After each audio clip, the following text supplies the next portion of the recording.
Hello welcome to Lakshmi Prabhu blog. మీరు అందరూ ఎలా ఉన్నారు? నేనైతే చాలా బాగున్నా, మీరు కూడా బాగుండాలని కోరుకుంటున్నా. నేను మరో రెసిపీతో మీ ముందుకు వచ్చాను. ఏంటంటే బెండకాయ పులుసు. దానికి ఏమేమి కావాలో అవన్నీ చూపిస్తా రండి. 300 గ్రాములు బెండకాయ తీసుకున్నాండి. శుభ్రంగా కడిగి పెట్టాను. దీనికి కావాల్సినవి ఒక నిమ్మకాయ సైజు అంతా చింతపండు, కరివేపాకు ఒక 2 రెమ్మలు, ఒక 5-6 పచ్చిమిరపకాయలు, ఒక ఉల్లిపాయ, కొత్తిమీర. ఇవి మనం మీడియం సైజు కట్ చేసుకోవాలి. ఇలా చేసుకోవాలి. ఒక బెండకాయల ఇలా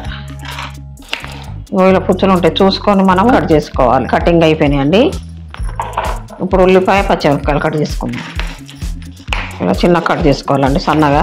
తొందరగా అయిపోతుంది బెండకాయ పులుసు, ఈజీగా అంటే ఈజీగా. పచ్చిమిరపకాయలు కూడా ఇలా చిన్న కట్ చేసుకోవాలి. ఉల్లిపాయ, పచ్చిమిరపకాయ కట్ చేయడం అయిపోయిందండి. కొత్తిమీర కూడా కట్ చేసుకుందాము సన్నగా. ఒకటేసారి అన్ని కటింగ్ అయిపోయినాయి అనుకోండి, మనకు ఈజీగా అయిపోతుంది కూర. అయిపోయిందండి. కొత్తిమీర కూడా కటింగ్ అయిపోయింది. మనం బెండకాయలు కొంచెం నూనెలో వేపుకుందాం రండి.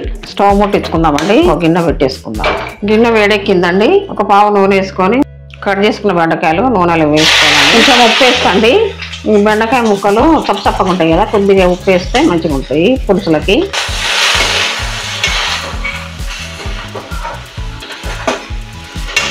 లైట్గా వేపుకోవాలి. మనం ఇలా నూనెలా లైట్గా వేపుకుంటున్నాం కదా అండి. బెండకాయకి జిగురు ఉండేది, మంచిగా పులుసులా విడిపోవు. మీరు కూడా ఇలానే చేయండి. ఏగిపోయిన బెండకాయలు ఇవి తీసేసుకొని ఒక ప్లేట్లో పెట్టుకోండి.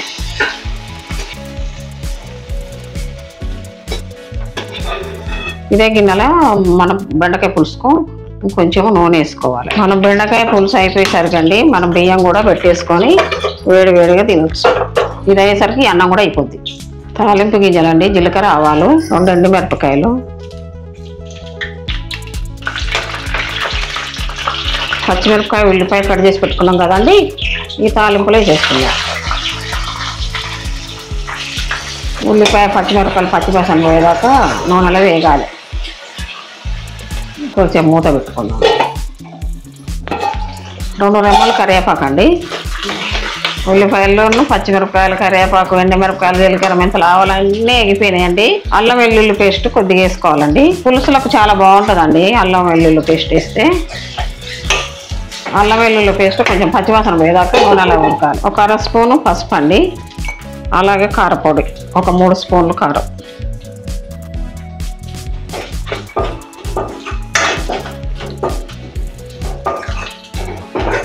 మనకు రుచికి సరిపడా ఉప్పు. బెండకాయల కొద్దిగా వేసా కదండి, ఇంకో 1/2 స్పూన్లు వేసుకుంటే సరిపోతుంది. మనం ఇప్పుడు పిసికి పెట్టుకున్న చింతపులుసు ఇంట్లో తాలింపులో పోసుకోవాలండి. ఈ పులుసు కొద్దిగా మరిగినాక బెండకాయ ముక్కలు ఇందులో వేసేయాలి. కొద్దిసేపు మూత పెట్టుకుందామండి. మూత తీసి చూద్దామండి. ఓకే, చింతపులుసు మరుగుతుంది. మరిగే దాంట్లో మనం వేపి పెట్టుకున్నాం కదా బెండకాయలు, ఈ పులుసులో వేసేసుకోవాలండి. మంచిగా మరుగుతూ ఉంటుంది పులుసు కూడా. బెండకాయ కూడా ఉప్పు, కారం అన్నీ మంచిగా పడుతూ ఉంటాయి. మూత తీసి చూద్దామండి. మంచిగా మరిగిపోయి బెండకాయ పులుసు ఇలా కావాలండి చిక్కగా. మనం ఇప్పుడు ఇందులో ధనియాల పౌడరు ఒక 1/2 స్పూన్ వేస్తున్నా. ధనియాల పౌడరు, జీలకర్ర పౌడర్ కూడా ఒక 1/2 స్పూన్, మెంతి పౌడర్ కూడా ఒక చిటికెడు. ఈ పౌడర్లు వేస్తే చాలా బాగుంటుందండి, టేస్ట్గా ఉంటుంది. ఇప్పుడు లాస్ట్లో కొత్తిమీర వేసుకోవాలి. ఇంకా అయిపోయిందండి. స్టవ్ బంద్ చేసుకుందాం. బెండకాయ పులుసు అయిపోయిందండి. ఒక బౌల్లో సర్వ్ చేసుకుందాం.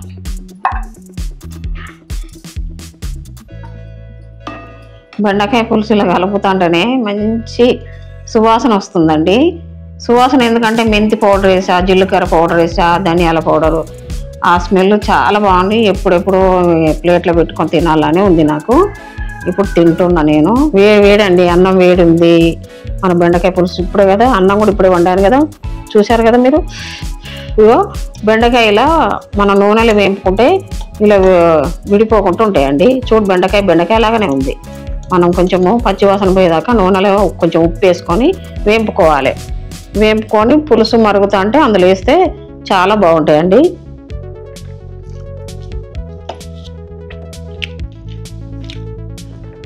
అసలు ఎంత బాగుందంటే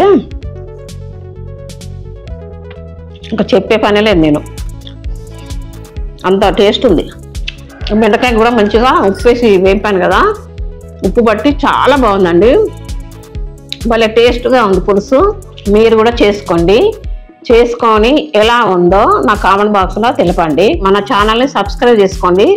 మీలో ఎంతమందికి బెండకాయ పులుసు ఇష్టమో అది కామెంట్ బాక్స్లో పెట్టండి. బాయ్.